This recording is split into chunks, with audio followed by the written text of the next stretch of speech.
And hello. Oh, I didn't realize we were going. Oh, out there. Wow, you didn't tell me that. Right, okay.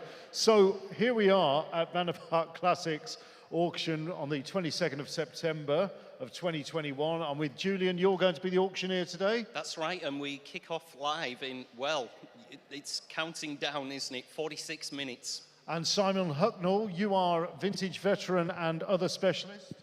Yeah, I'm motoring journalist and PR for Manor Park Classics. Absolutely excellent. So we're going to have a quick walk around. Let's see which vehicles we've got in here today. Let's start off with this Buick, I can't even say Buick 6 Roadmaster. Is it a Roadmaster? Yes, a Roadster, sorry. With a lovely dicky seat. I've driven this car. Fantastic piece of kit. What do you reckon? Yeah, it's a proper eyeful, this one, isn't it? It's, I think we were speaking earlier, weren't we? You mentioned it's very Americana. It's a little bit flashy, maybe it's for European tastes. It is quite flashy, but I think probably the, the white wall tyres do that to it. Well, there's the white wall tyres and there's the wagon wheels. That's right. Wooden wheels. Yeah, I know, absolutely fantastic. It drives like a dream. I think it's 274 cubic inches. Yes. So, what does that equate to? Because I put you on the spot there, Simon. Is it just over 3 litres? 3.3 litres? I think it might be. Although it might even be more. I'm not entirely sure. But it's certainly got enough go, and it's smooth and tractable, which is the main thing, and it drives absolutely beautifully. 75 brake horsepower on this motor for, was it 1928? 75 brake horsepower? 75 brake. That's incredible, really. And it's not going to weigh that much. Yeah, it's surprising those wheels have lasted. I think the other interesting thing is that it's a proper vintage car, so pre-1930. Yeah. And look at the estimate. 18 to 22,000. Yeah, I know. Isn't that incredible? It's almost criminal. Yeah. At the moment, vintage cars are, I think, so undervalued. And I am a vintage car fan. I have a couple at home, and at these prices, I'm very, very tempted to put my hand up to Julian. And get my paddle out. I'll be keeping a close eye on your fuzz later in the sale. This one's lot 25, ladies and gentlemen. Let's see if we can get the hammer down to the one and only Fuzz Townsend. Well, if I buy another car today, I will be hammered down at the end of it. So, right. So, what else have we got here? What else is catching people's eyes? Well, it's a absolutely fully packed sale room, isn't it? It's great to see the public here as well, of course. Now we don't have the same COVID restrictions. This is one of my favourites in the sale. Oh, right. Okay, the M Series 535. Yeah, absolutely. Great colour for one of these. Black on black, the black leather interior. It is an auto, but it's none the worse for that at all. And it's in absolutely cracking condition. Fantastic history file with this. Absolutely stonking. I mean, yes. Sort of opening and closing that door, it just tells you why BMW was so successful. And with an estimate of 10 to 12,000, that's handy. Yeah, brilliant car. Yeah, So and it's got many, many more years life in this vehicle. And if there's ever something that will be worth more money a few years down the line, this is it. Quality motoring from the right period, which is going up in value. Yeah, genuine M Sport. Now, of course, keeping on the BMW theme, what do you gentlemen think of this one? Well, I think this is an underrated car. It's a 318. I mean, everyone seems to gravitate towards the 6s, the 323, the 320. But the 318 is quite a rarity. And to find one in this condition, which is so original, hasn't been messed around with, and I think it also has a very sensible 5,000 to 6,000. Is that right, Fuzz? 5,000 to 6,000 estimate. And to find one in this condition, it's a real rarity because they were prone to rust back in the day. But look at this. I mean, it's just as it came out of the showroom. Well, I've got to say, I've rarely seen one in that condition in recent times. So it is an absolute steal at that sort of price.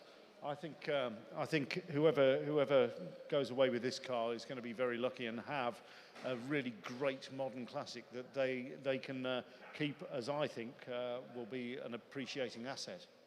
Yeah, it needs to be kept totally standard, which it is.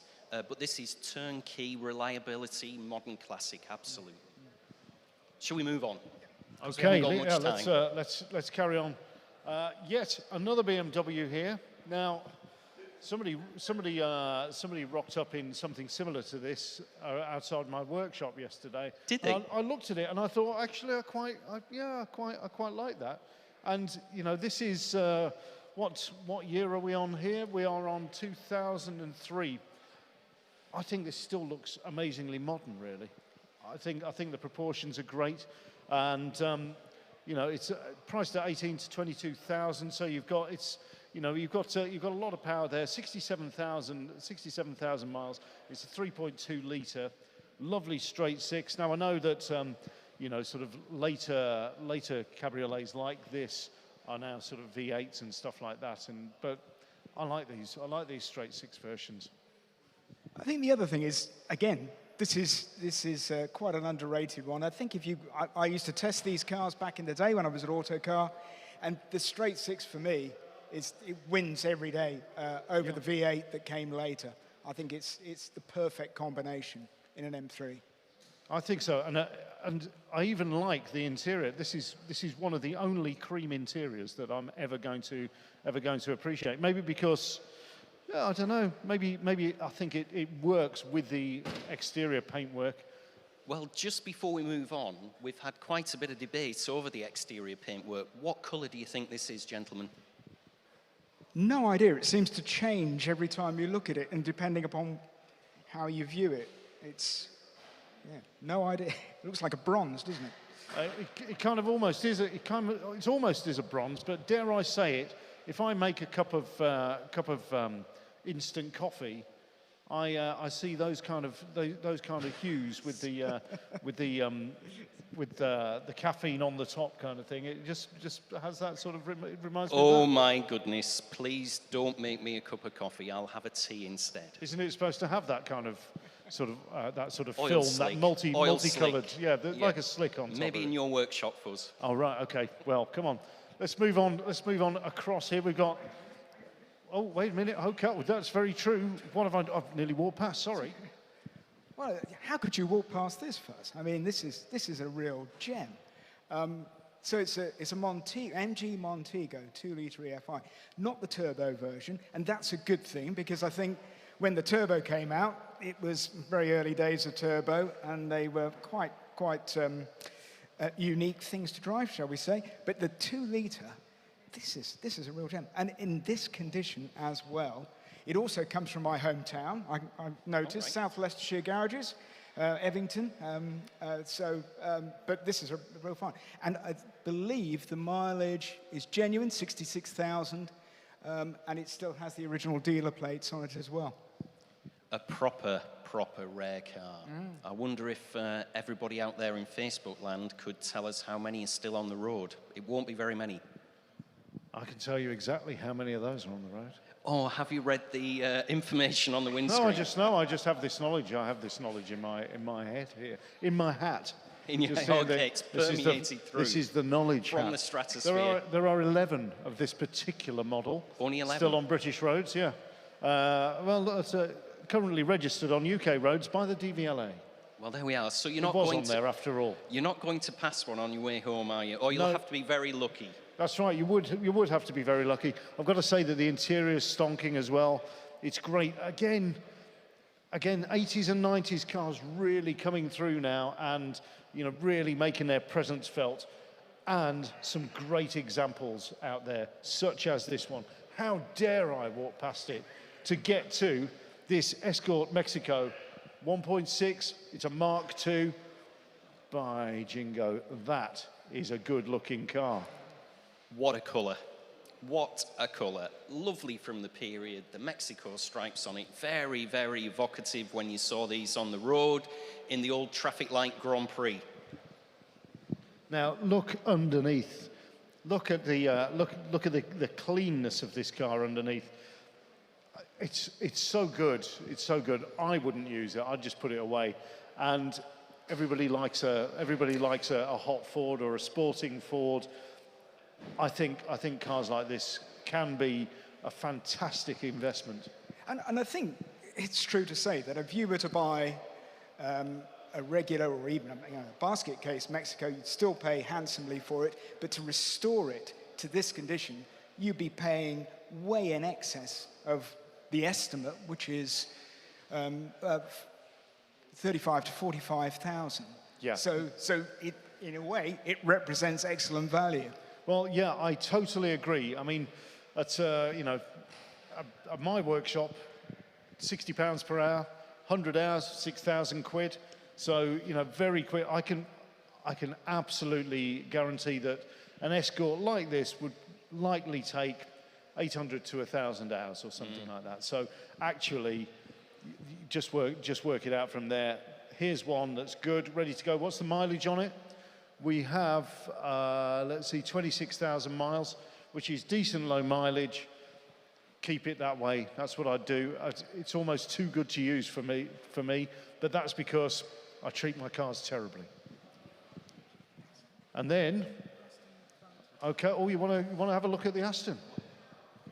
The reason I mention the Aston is because these cars are now, they're getting into the affordability stakes. I think, if I remember rightly, the estimate on that is 25 to 30,000. Let me we'll just double check.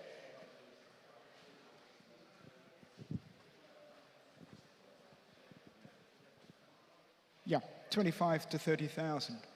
Now, I mean, it's, this is James Bond's car. I mean, how topical, because, just about on the premiere of Die Another Day, is it called? I can't remember, whatever, the new Bond film, anyway. But this is, they're really kind of reaching that affordability price now, aren't they? Yeah, I have to say, this is a stonking car with 46,000 miles on the odometer. Bills on file for £10,000 in 2020. 25 to 30,000 pounds, a lot of car. I mean, that again is something to enjoy sparingly, and put in the garage. Jules, you're clearly on with this one. It's a lovely machine, but I've got an even lovelier one. If we spin the camera, I must talk about this. The Morgan Aero 8. I know that you love Morgan Aeros. Love it. Now, come on. Your guilty secret is that you don't like traditional Morgans, do you? That's right. Now, are you allowed to say that as an auctioneer? Not really, no. I shouldn't say that. But you've said it instead of me, so I can get away with it now. It's a bit like being at confessional, this, isn't it, really? It's like cathartic. I'm not a fan of the vintage Morgan, if you like. But when this came out, it's an absolute fabulous modern take. Very, very retro, very, very stylish. There's loads of design input gone into this, a lot of thought to the vehicle. I just think they're fabulous. They're an absolute eyeful. And of course, a completely different way of, different construction to the conventional. I think it's an aluminium space frame, is it? Right, yeah. And it has the 4.4 litre BMW engine, I think. So when it came out back in, 2002, it was a real departure from everything that Morgan had done before. The only thing I don't like about it is the steering wheel, actually. I'd stick something older in there, but then of course I'd have my airbag hanging out, and that wouldn't be well. I don't think you're allowed to do that. But I think they're stonking cars, and I've not really seen one that close up.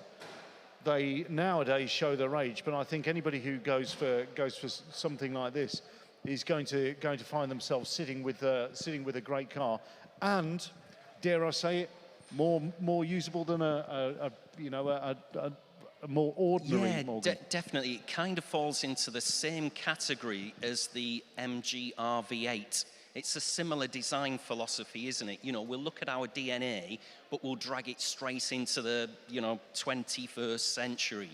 You know, that's what I like about these cars. They're a very, very, very clever designs, trick designs. Absolutely.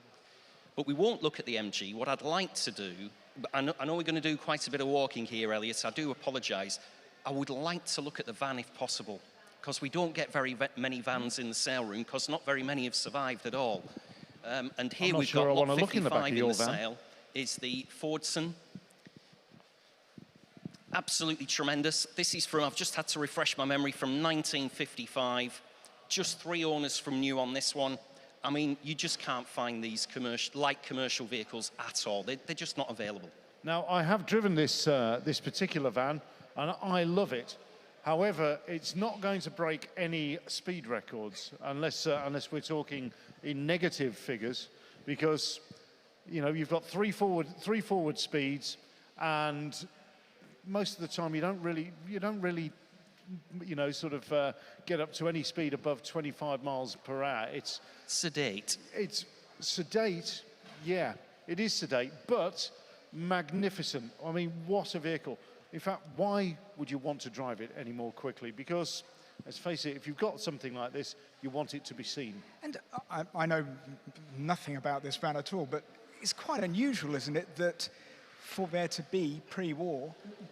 No, this is 55. It's 55. God, it looks. Yeah, so this is a late version of these.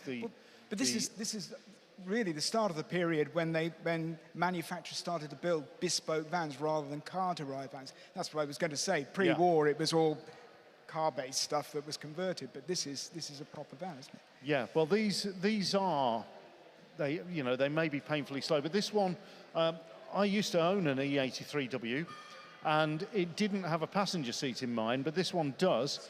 I don't know. I think it might be retrofitted, but it fits very well, and I've sat in the passenger seat. It's great, and the joy of it is, there we go. I hardly have to move my bottom in a vertical movement at all to get straight onto it before I'm in. So actually, for an old fellow like me, it's brilliant. Carpeted throughout, well presented throughout. I think as a display vehicle for a business, absolutely second to none. Yeah. It's going to make a fabulous promotional vehicle, this, for somebody. That's what it will be bought for, and be sign written in the name of your company. It's just great. It's a blank canvas, isn't it, really? That's right. I mean, park it on the street, everybody's going to look at it, and everybody's going to see your business name there. However, here we go.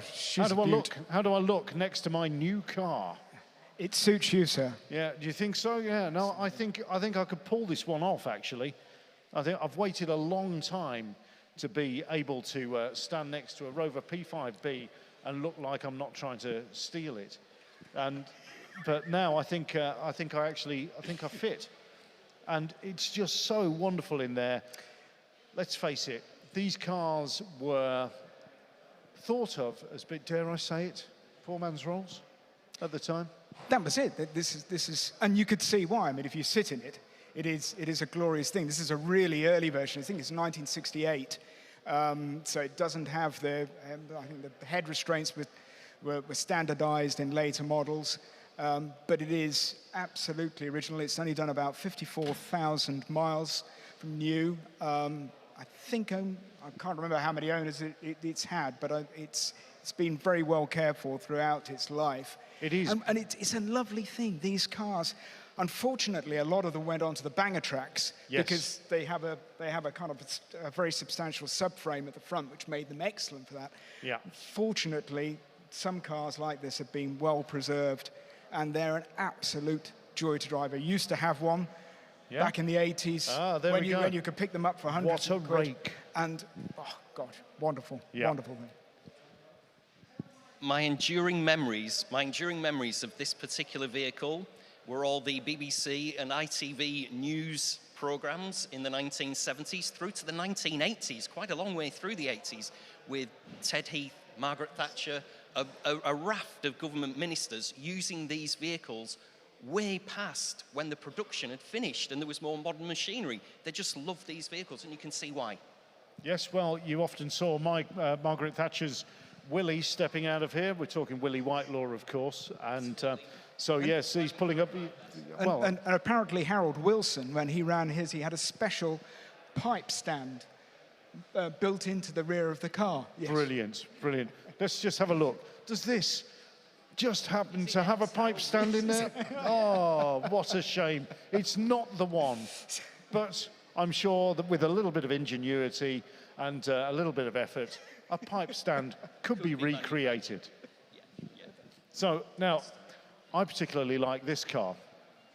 This is a Jaguar S-Type dating from 1965, no, sorry, 67, 68. 67. Yeah. What a stonking looking car. It took me a long time to like these S-Types, but actually I've got a lot of time for them with that E-Type rear axle. If that's been sorted out, if it has new rubber mounts and everything like that, absolutely beautiful. I think they're great cars and a great drive, and just that little bit different to the Mark IIs. Well, exactly, and also, in a way, technically more advanced because it had the independent rear suspension. So, I mean, if you remember, cast your mind back to all those Sweeney car chases, they always, all the baddies always had S-Types because they were the better handling car over the Mark II. But I have no idea why they couldn't outrun those Ford Granadas and Ford Consuls, because in real life, you'd have just left them for dead. That's bizarre. But yeah, we can see the contrast here, can't we, between the Mark II, which has been fantastically reworked in the past by JD Classics, no less. But we can see the contrast between the two cars. This, I feel, is much, much prettier. We've got a Webasto type roof. I don't think it actually is Webasto.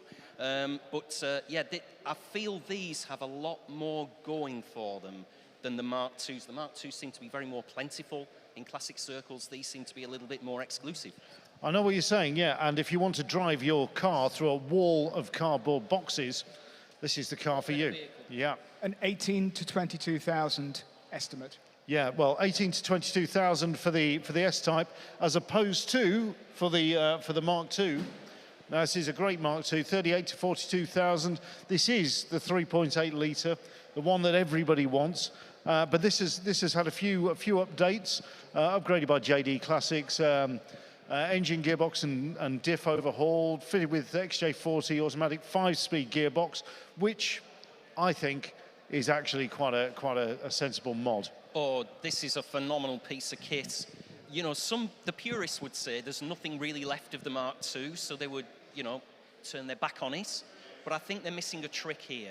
If you want something that you can actually use in modern traffic, you know, without too many qualms whatsoever, maybe let other family members borrow it as well. Here's your vehicle. You know, it's completely re-engineered for the century we live in rather than the 1960s. And it's chalk and cheese, isn't it really, Simon? I totally agree. I mean, you look at a classic car from the outside and people eulogize about them and the appearance, the design, but when you actually come to drive a car from the 60s, it's, you know, you have to be prepared for that. It's a real departure from anything that you would drive nowadays.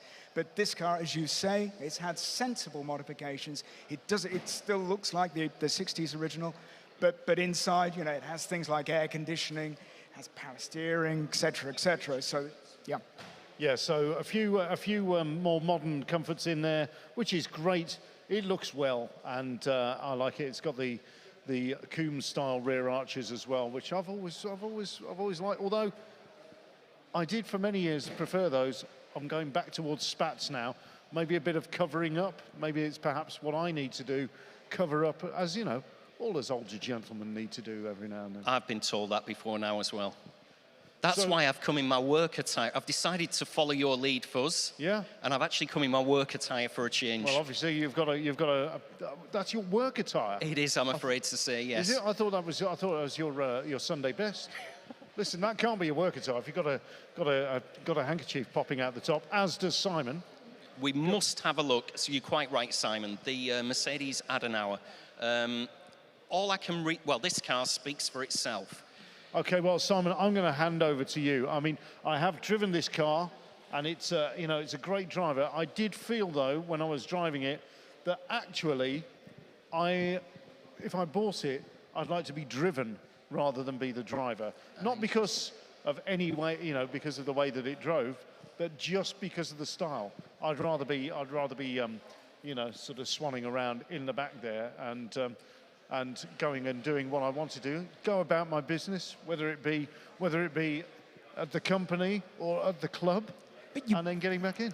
You'd be missing a trick, though, Fuzz, because actually, underneath this car, the underpinnings are from the 300 SL Gullwing, the fastest car of the 1950s. Well, true. Yeah, absolutely. So this is actually, I take your point about wanting to sit in the back of it, but as a driver, this would be one hell of a car to drive. I haven't driven it myself, but everything I've read about it, it was quite exceptional in the day. Yeah, well, having driven it, I think it is a great car.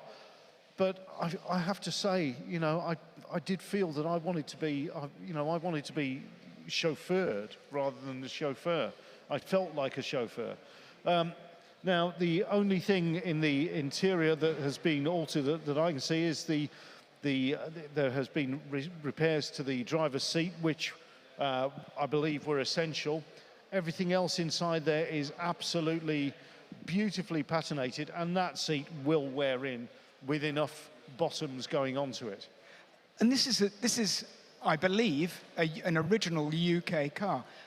One can only imagine in 1954 going down Clapham High Street in this, yeah, you know, with the kind of 4 consoles and the A35s floating around, and then this. I mean, that's right. My well, God. this is a huge, a very, very German huge boat of a thing. But the thing that I love about it, though, are the details. Little details like these little side screens to the rear windows, whereby if you'd recently been to the coiffure and your bouffant was big, you could avoid getting your bouffant ruffled and brought down. Yeah, or your hat off in the wind. So, I think that's a great feature. And then, let's have a look in the back here. Look at that. Enough room for at least a couple of bodies in there. Absolutely. Even if they're still wriggling. Now, I'm going to have to leave you both, I'm afraid, but you're both more than capable to walk through the others. And I know, like a magnet... Have we made you feel uncomfortable mentioning You did. As soon as you boot? mentioned the bodies and you opened the boots, that was a little bit sinister, to be honest. But I know the Land Rovers are drawing you in like a magnet fuzz, so no doubt you'll just go around the corner with those. But I've only got 20 minutes to prep, so I'm going to have to scarper. But yeah, thanks very much for letting me join in. All right. Cheers, Jules, Thank and you, we'll Julian. see you on the rostrum. Right, so, and now, here's an interesting thing. A VW Beetle, is it a Beetle or is it a Type 2? So I can't quite work it out. I mean, it has the sort of, looks like it has the wheelbase of a Type 2, but of course it has the front end of a Type 1, of a later Type 1. So, of course, we've got a VW transporter in the back here. What a machine. I think now, if you want a VW to cause a bit of a stir at club meets and stuff like that, this has to be the thing. It is really almost a rod.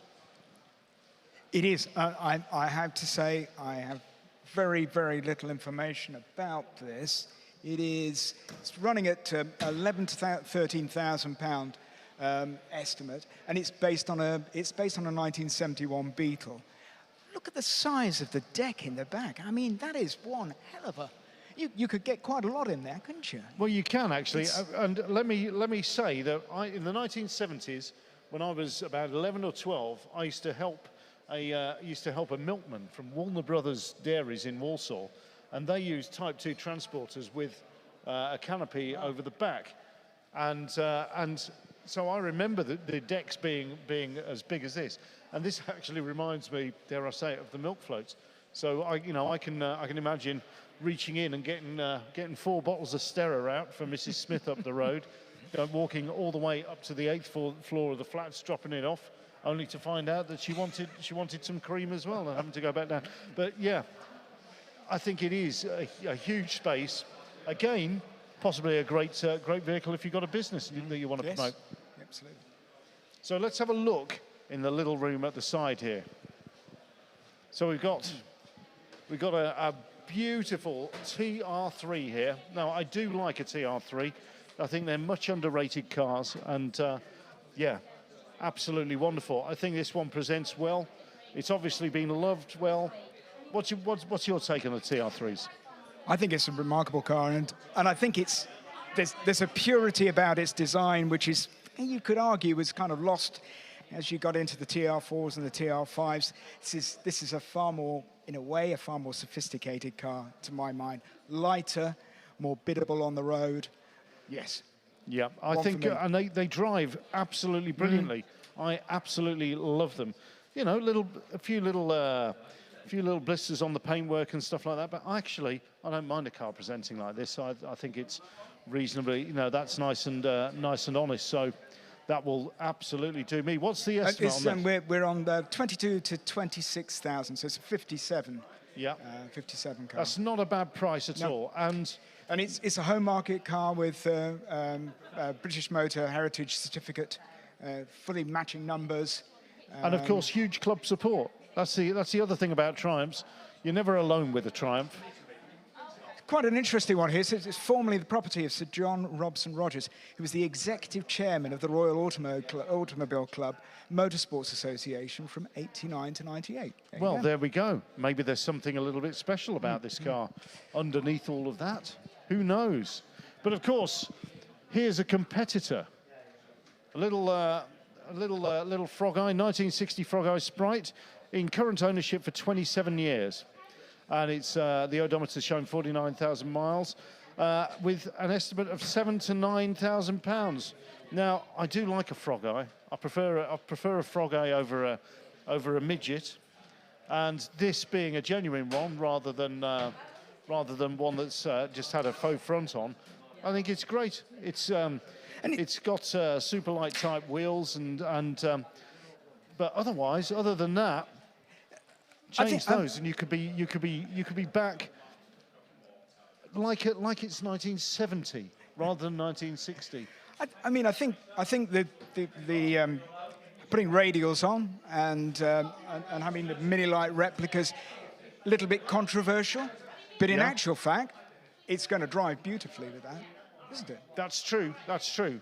I would probably put some rough old steels on there without any hubcaps and drive it like it was 1970 and enjoy the patination. And here we have, of course, we've got a Westfield SE injected with the it's got the Vauxhall engine. Yeah, the Vauxhall engine. Now, of course, you know your Vauxhall, Simon. Yeah, but I think this is actually quite a. This is a very desirable car because Westfield has been doing this almost as long as, I don't know how long, but probably not far off as long as Caterham has been producing the Lotus 7.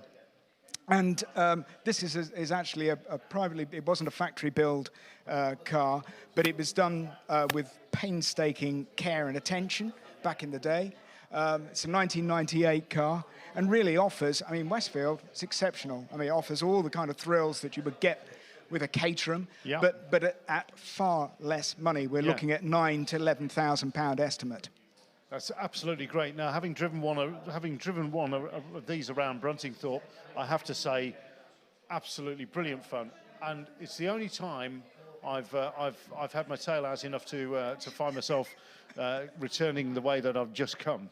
So I think they're great, but without the fear of anything worse than that happening. Brilliant. Well, you're sitting right over the rear axle. You feel everything. It is so if it starts to slide, it's very, very easy to catch. That's right. I think we have to just about end now, but we've got a pair of beach buggies at the back here, both presenting really well.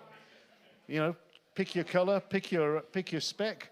Personally, I think I could get away with the orange glitter. Would you call it orange glitter or bronze glitter? I think it almost fits with your jacket, Fuzz. It does. I can see you in that. I would melt into the.